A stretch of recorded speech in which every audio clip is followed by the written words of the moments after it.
Hi, IB students. I am here to teach you about trig ratios to find an angle in a right triangle. So to get started, please make sure you have your calculators out and you have your notes, and then we can begin. I will be here after school on Thursday, so just as an announcement, I will be available after school on Thursday.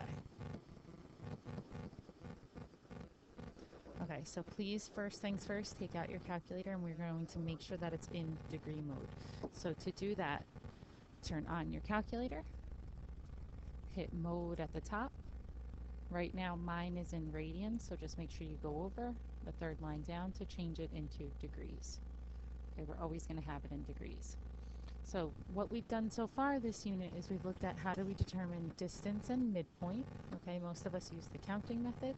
Then we looked at when is it appropriate to use the Pythagorean theorem, and you should remember that it's only in right triangles. And we're still talking about right triangles when we're talking about this idea of trig ratios. And on Friday we looked at determining the length of a side, and today we're going to look at determining an angle. So we use the trig ratios of sine of an angle equals opposite over hypotenuse, cosine of an angle equals adjacent over hypotenuse, and tangent of an angle equals opposite over adjacent. And we're still going to use that, and again, this is in a right triangle only. So today we're going to look at how do we figure out a missing angle. Okay, so within this, again, what we looked at on Friday were the SOHCAHTOA ideas. Sine of an angle is opposite over hypotenuse. Cosine is adjacent side over hypotenuse.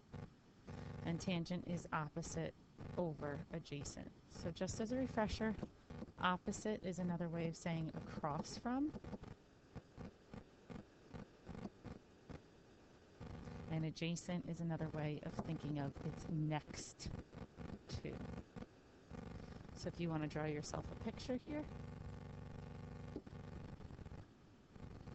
Okay, if you have some sort of right triangle like this, and you're looking at, let's say, angle A, B, C.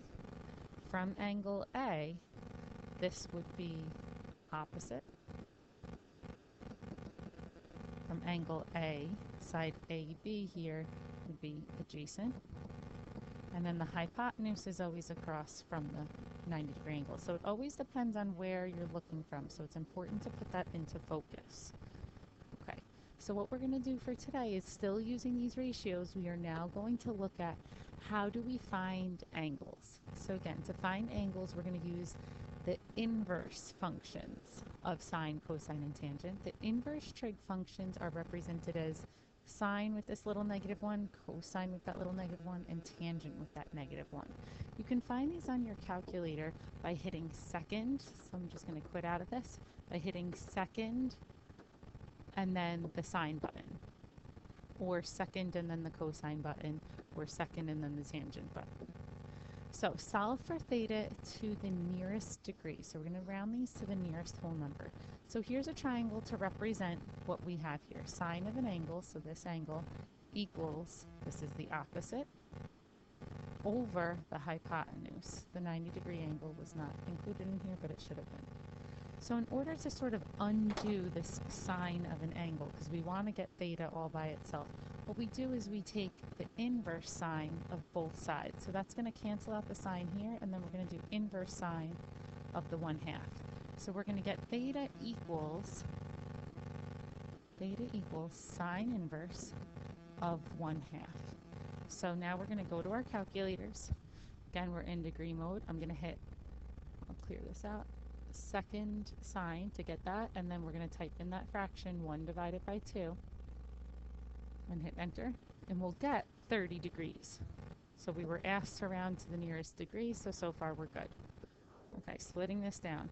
Cosine, so to get rid of this cosine and to just get theta by itself, I'm going to do inverse cosine to cross out that cosine, you can think of it that way, of both sides. So I'll get theta equals inverse cosine square root of 2 over 2. So this -1, I want you to know, is not actually doing anything mathematically. We are not multiplying, dividing, and none of that. So now I want to do inverse cosine. So second cosine square root of 2, close your parenthesis, divide it by 2. Okay? You should get 45 degrees. So again, nice angle measurements is what we're getting so far. Our last one, we have tangent. So we're going to again do this idea of inverse tan on both sides. So I get theta equals tan inverse of root 3. So second tangent, the square root of 3, and I get 60. Okay, so those are our 3 answers. So we're still using those ratios. What we're going to look at next is something called angle of elevation and angle of depression. Okay, angle of elevation or angle of depression is the angle between the horizontal line. Okay, so if you think of it this way, that's a horizontal line, and this is a horizontal line. Okay, from a point of observation to some other object, either above or below. Okay, so it is an angle of elevation if you are standing down here and you're looking up. It's an angle of depression, meaning looking down, if you're up here and you're saying, oh, I'm going to look down at you. The important thing to know is the angle of elevation is always inside. So if you notice this angle is inside, that's our angle of elevation, where the angle of depression is always outside. So the angle of depression is actually measured from here. The triangle that we're looking at would be this triangle right, oops, I drew that a little bit wrong. Could be this triangle right here. So from one person to the next.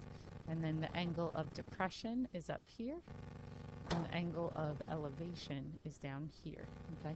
And this makes a right angle. Usually we're talking about something like on a cliff or a flagpole or a tree. So let's look at some of these. The height of a vertical cliff is 450 meters. Okay, so we're thinking about some sort of mountainside and it's a cliff. The angle of elevation, so I'm going to say, okay, angle of elevation, I know that that is always going to be inside the triangle. From a ship to the top of the cliff is 23 degrees, so they're telling us that. So we have some sort of, let's draw it, some sort of cliff, okay, and then we're out on the water and there's a boat over here. So what we're looking at right now is the angle of elevation from this ship to the top of our cliff, although I sort of messed that one up, from the ship to the top of our cliff, okay, there we go.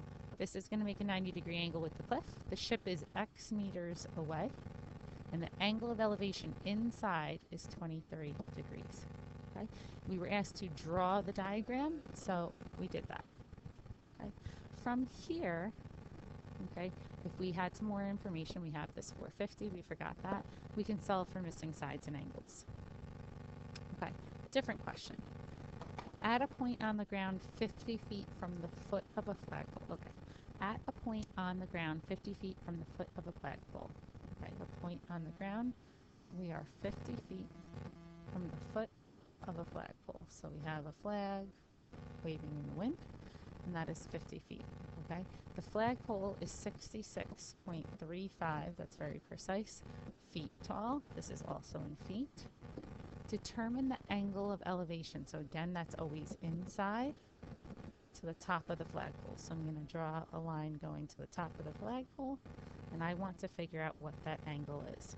So if I'm looking here, I have the opposite side, and I have the adjacent side.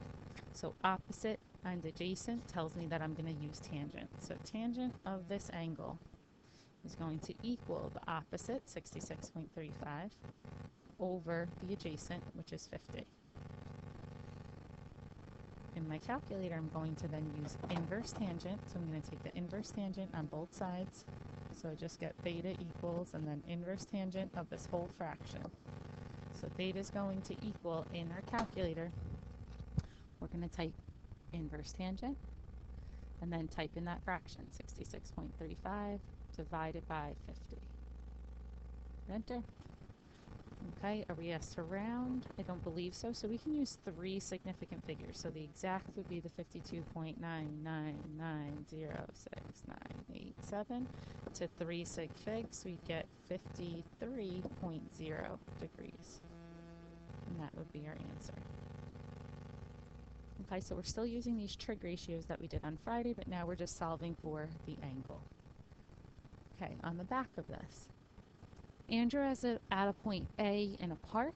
A deer is 3 kilometers directly north of Andrew. At point D, Brian is 1.8 kilometers due west. So in case you're not sure, north, south, this is the way a compass goes, east, and then west. Okay, so let's see this. Andrew is at a point in a park, and we know the deer is due north, and that is 3 kilometers. Brian is 1.8 due west. Oops, I guess I should have labeled the A over here. Due west. Here's Brian. Okay. At point B, draw a diagram to represent this. Okay, so we have that. So maybe I'll rearrange my numbers a little bit. So we have the 3, and then the 1.8 is the distance between Brian and Andrew. Okay, we can make this into a triangle. You can envision it. This is going to be a right triangle because it's due north, due west. So that means you're going straight. Calculate the distance between Brian and the deer. So that's that dotted hypotenuse. So when I look at this, I say it's a right triangle, so I can use the Pythagorean theorem. So I have this value, I'm going to call it C. C squared equals 1.8 squared plus 3 squared. So I get C squared equals 2,503.24. If I take the square root of both sides, I'll end up with C equaling 50.03238951. Okay, you can check my math on that. Okay, then we're told that Brian, so Brian's standing over here, looks at Andrew, so he's looking at Andrew, and then he turns through an angle, so he's turning through an angle of theta to look now at the deer. We want to know that value. So if we're looking from Brian's perspective, the sides that we actually now have all 3 sides, but we could use simply from Brian, opposite, and adjacent. You could use the hypotenuse if you want, but you'd have to use this long decimal we just figured out. Okay, so let's figure that out. So from Brian, I'm thinking I'm going to use tangent of the angle that he turned is equal to the opposite distance over the adjacent distance from him. So taking the inverse tangent of both sides. Cancel it out over there. You can think of it that way. So theta then equals the inverse tangent of 3 over 1.8. And again, in our calculator, inverse tangent. We use tangent a lot today, but that's not to say that you can't use other values. Oops. Inverse tangent of 3 over 1.8. What am I doing? Okay, and then I get theta to equal 59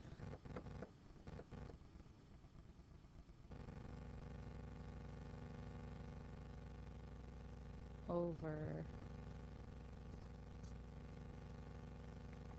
59.03624347. Okay, so again, please check my work on this to make sure that I'm doing it correctly. Okay. All right, so for today, your classwork is going to revolve around doing these inverse functions. What I've done for you is in these slides are going to be the answers. Before we do that, I have one more question for you.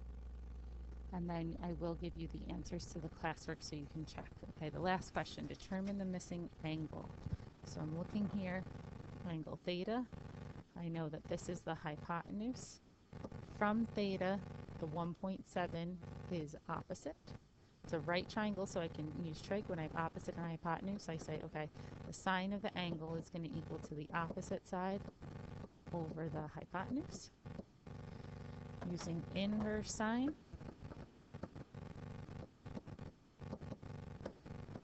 We can get theta to equal inverse sine of 7.5 over 12.4.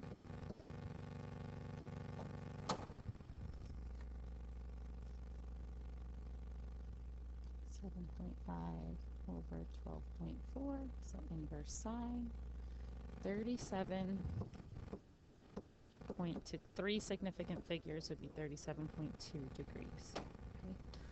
So again, I'd like you to now try your classwork, and what I've done here, and I'll show you, is you can pause this whenever you'd like, and you can check your answers. So here are the answers to question 1, to question 2, question 3, and then that is it for today. Thank you so much.